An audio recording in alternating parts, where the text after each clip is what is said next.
नमस्कार दोस्तों। आप में से कितने लोगों को यह इंटरव्यू याद है? यह वो इंटरव्यू था दोस्तों जिसमें इंटरव्यूअर करण थापर ने गुजरात के मुख्यमंत्री नरेंद्र मोदी से गुजरात दंगों पर सवाल पूछा था। उस वक्त के मुख्यमंत्री की हालत इतनी खराब हो गई थी कि उन्हें पानी पीना पड़ा था दोस्तों। और 2 सवालों के बाद उन्होंने इंटरव्यू यह कहते हुए बंद कर दिया कि दोस्ती बनी रहे। दोस्तों, अब करण थापर ने एक सनसनीखेज बात उजागर की है, मगर उस सनसनीखेज बात को लेकर मैं हैरत में नहीं हूं, क्योंकि बिल्कुल वही मेरे साथ भी हुआ था। करण थापर ने कहा था कि इस इंटरव्यू के लिए प्रधानमंत्री नरेंद्र मोदी उन्हें कभी माफ नहीं कर पाए। नतीजा यह हुआ कि साल 2017 में जब वो इंडिया टुडे के लिए एक रोजाना शो कर रहे थे, तब इंडिया टुडे के मालिक ने उनसे बुलाकर कहा कि जब तक आप हमारे चैनल में बने रहेंगे तब तक भारतीय जनता पार्टी हमारे चैनल का बॉयकॉट जारी रखेगा, लिहाजा नमस्ते, दोस्ती बनी रहे। करण थापर को अपनी नौकरी से हाथ गंवाना पड़ा था सिर्फ इसलिए क्योंकि उन्होंने प्रधानमंत्री नरेंद्र मोदी का यह इंटरव्यू किया था जिसमें प्रधानमंत्री को पानी पीना पड़ा था, जिन सवालों का जवाब प्रधानमंत्री के पास नहीं था और जिन सवालों के जवाब में उन्होंने कहा था दोस्ती बनी रहे। सबसे पहले दोस्तों, मैं आपको बतलाना चाहता हूं कि अपने इंटरव्यू में, जो इंटरव्यू उन्होंने द हिंदू को दिया, उस इंटरव्यू में करण थापर ने कहा क्या। करण थापर से सवाल पूछा गया कि अब इसके आगे क्या आपके दिमाग में कोई नए शोज हैं? तो इसके जवाब में करण थापर कहते हैं कि भाई, मेरे दिमाग में तो बहुत से शोज हैं, मगर कौन सा चैनल इन्हें दिखाएगा? इसका मतलब क्या हुआ? इसका मतलब यह हुआ कि करण थापर, जो शायद पिछले 30-35 सालों से न्यूज जगत में हैं, टेलीविजन के जगत में थे, 2017 के बाद से अब तक किसी न्यूज चैनल ने उन्हें नौकरी पर नहीं रखा, या यह कहा जाए नौकरी रखने से डर रहे हैं। अब मैं आपको बतलाने वाला हूं कि दरअसल इस शख्स अरुणपुरी, जो कि इंडिया टुडे के सर्वे सर्वा हैं, उन्होंने करण थापर को कहा क्या।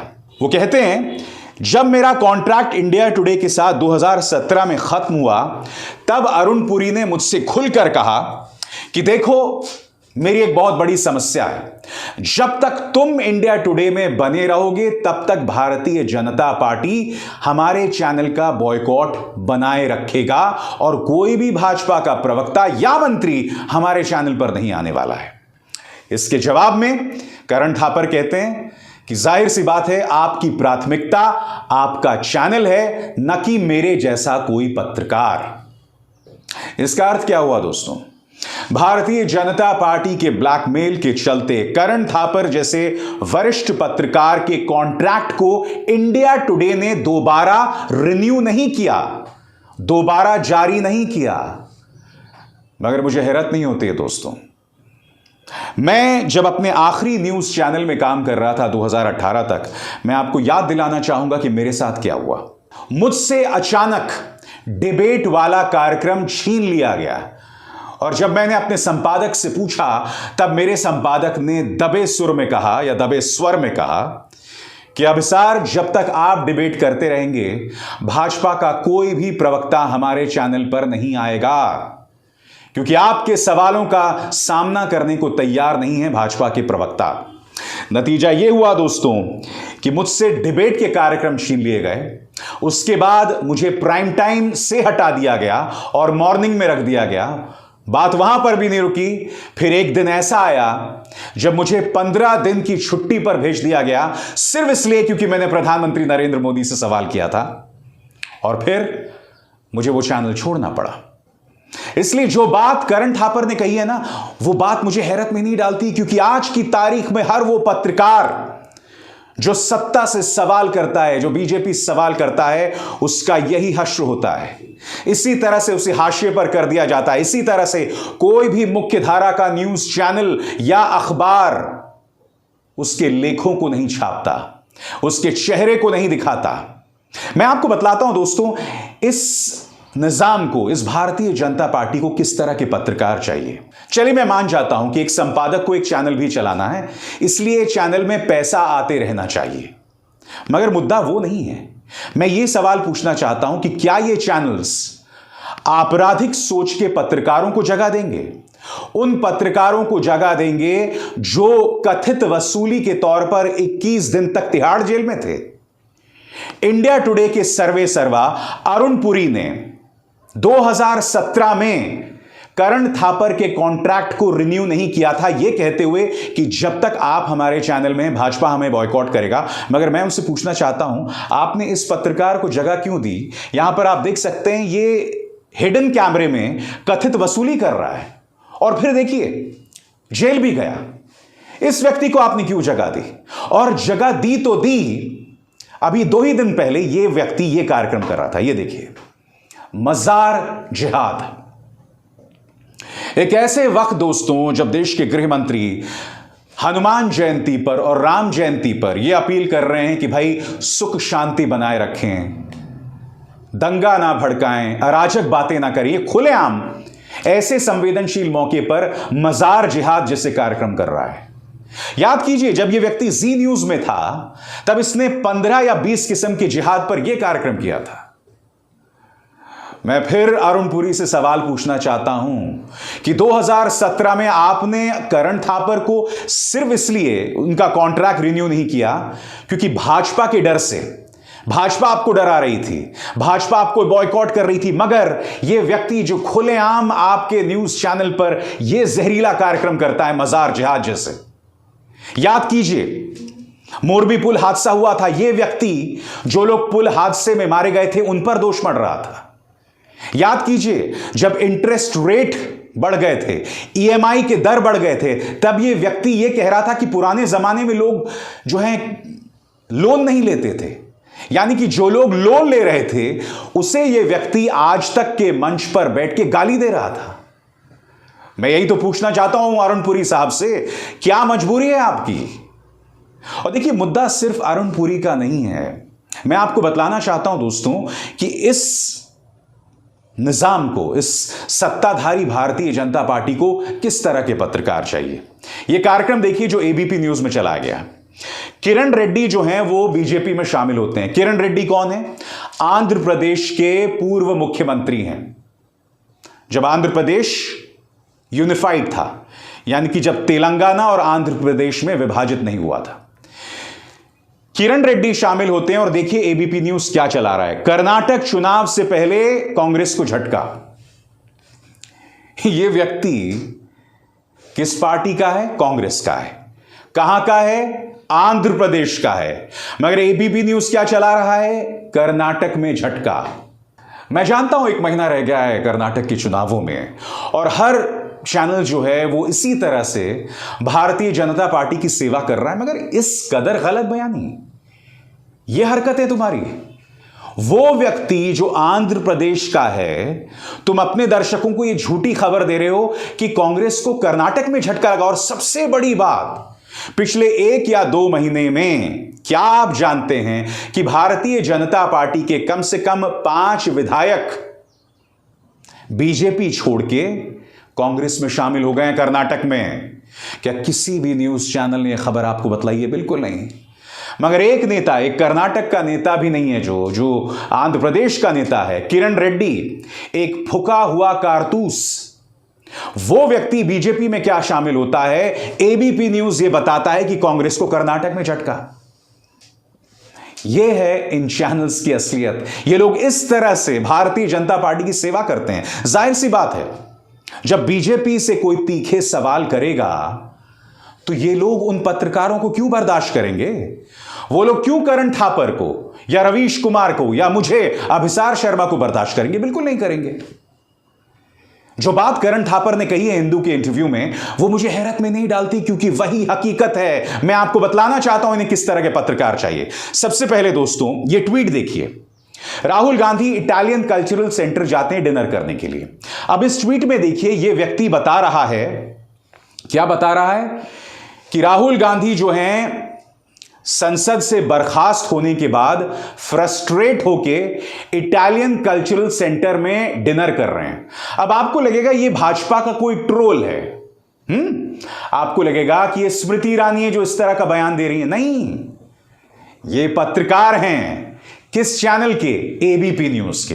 ये देखिए, मैं इस चाटुकार का नाम तक नहीं लेना चाहता हूं, नहीं दिखाना चाहता था। अब राहुल गांधी जो हैं वो इटालियन कल्चरल सेंटर में डिनर कर रहे हैं, इसकी भाषा देखिए। और ऐसी भाषा क्यों, मैं आपको बताता हूं। क्योंकि अब देखिए अमित मालवीय क्या कह रहा है। अमित मालवीय यहां यह कह रहा है कि कांग्रेस इस तरह से बौखलाई क्यों हुई है। राहुल गांधी की ये जो तस्वीर वायरल हो रही है, कांग्रेस इस बात को लेकर बौखलाई क्यों हुई है। इसमें अमित मालवीय कह रहा है क्योंकि इससे राहुल गांधी जो खुद को तपस्वी बताते हैं उसका पर्दाफाश हो गया। मैं आपसे एक सवाल पूछना चाहता हूं, इटालियन कल्चरल सेंटर में डिनर करना क्या अपराध है? और अगर अपराध है तो मैं अमित मालवीय से कहना चाहता हूं, या उससे नहीं, उसकी तो खैर औकात नहीं है, एस जयशंकर से पूछना चाहता हूं, क्योंकि आप विदेश मंत्री हैं, आप इटली के साथ हमारे संबंध खत्म कर दीजिए। क्योंकि आपका जो पालतू पत्रकार है या जो आपका आईटी सेल का मुखिया है, वो इसे कोई बहुत बड़ा अपराध बता रहा है, एक बहुत बड़ा गुनाह बता रहा है कि राहुल गांधी जो है वो इटालियन सेंटर में डिनर कर रहा है। इन्हें इस तरह के सुपारी खोर पत्रकार चाहिए। सही सुना आपने, सुपारी खोर पत्रकार। आप मुझे बताइए ना, ये भाषा जिसमें वो राहुल को फ्रस्ट्रेटेड बता रहा है, बौखलाया हुआ बता रहा है, या ये कह रहा है कि संसद से बर्खास्त होने के बाद देखो इसकी क्या हालत हो गई है, ये क्या भाषा पत्रकार की होनी चाहिए? बिल्कुल नहीं। मगर ये इस तरह का कचरा दिखाते हैं। 3 मिसाल मैं आपको दे चुका हूं। उस तिहाड़ शिरोमणि की, मजार जिहाद को लेकर उसने कार्यक्रम चलाया। एबीपी न्यूज ने आंध्र प्रदेश के नेता को किस तरह से कांग्रेस के लिए कर्नाटक में झटका बताया, और फिर राहुल गांधी जिस तरह से डिनर कर रहे थे। मगर बात यहां नहीं रुकती। आप जानते हैं प्रधानमंत्री नरेंद्र मोदी एक टाइगर रिजर्व में पहुंचे थे।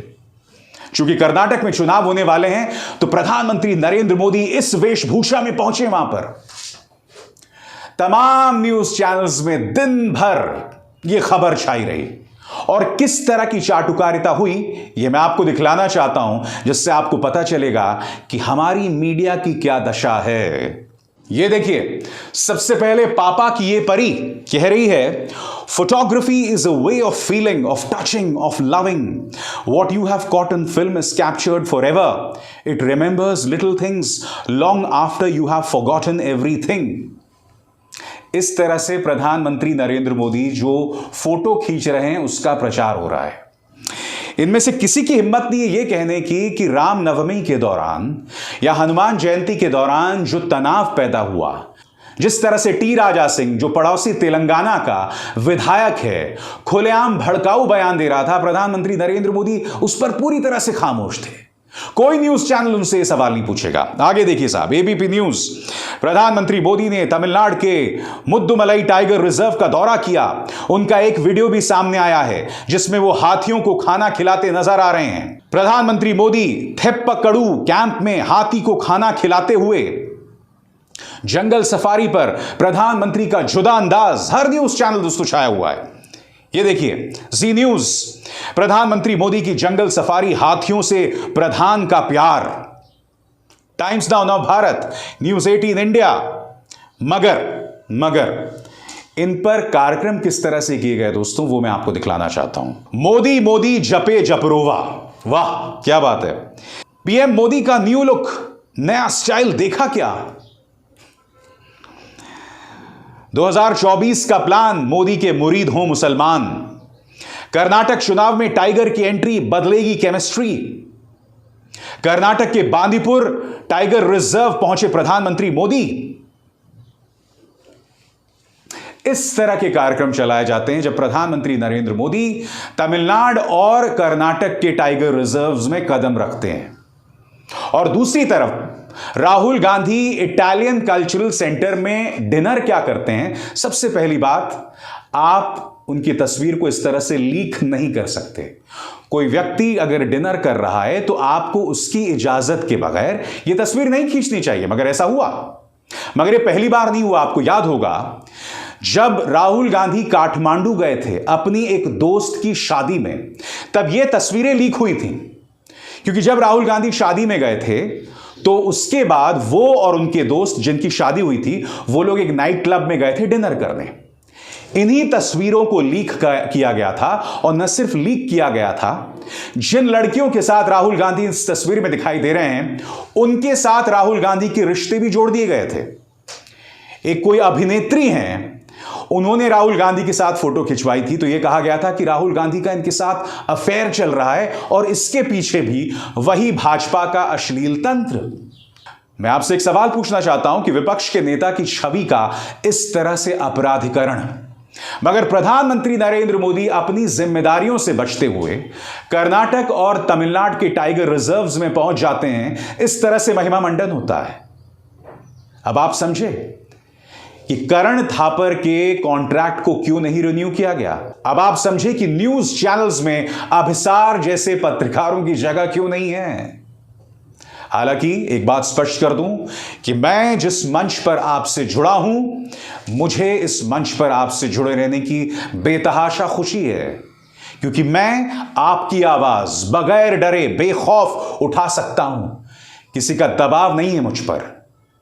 जब तक ये मंच बने रहेंगे, यानी YouTube, Facebook, जब तक हमारी आवाजों को नहीं दबाया जाएगा, मैं आपकी आवाज उठाते रहूंगा। मगर भविष्य का किसने देखा है दोस्तों? हम देख रहे हैं कि भारतीय जनता पार्टी किस तरह से दबाव बना रही है। अभी एक खबर आई थी कि सरकार का ही एक तंत्र अब यह फैसला करेगा कि क्या फेक न्यूज है और क्या सही न्यूज है, और उसके आधार पर आप पर कार्रवाई की जा सकती है।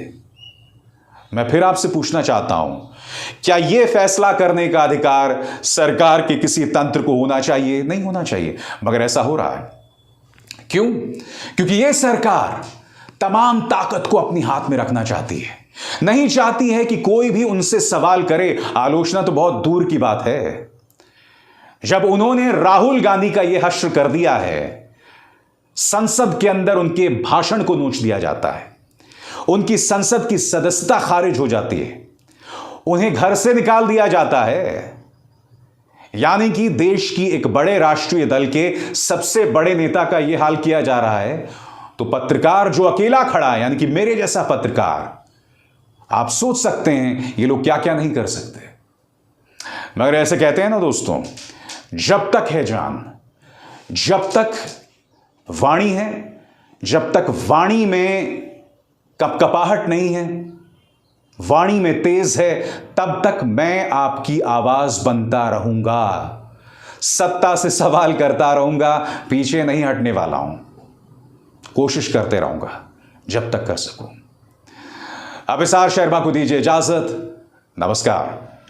स्वतंत्र और आजाद पत्रकारिता का समर्थन कीजिए, सच में मेरा साथी बनिए। बहुत आसान है दोस्तों, इस ज्वाइन बटन को दबाइए और आपके सामने आएंगे ये 3 विकल्प, इनमें से एक चुनिए और सच के इस सफर में मेरा साथी बनिए।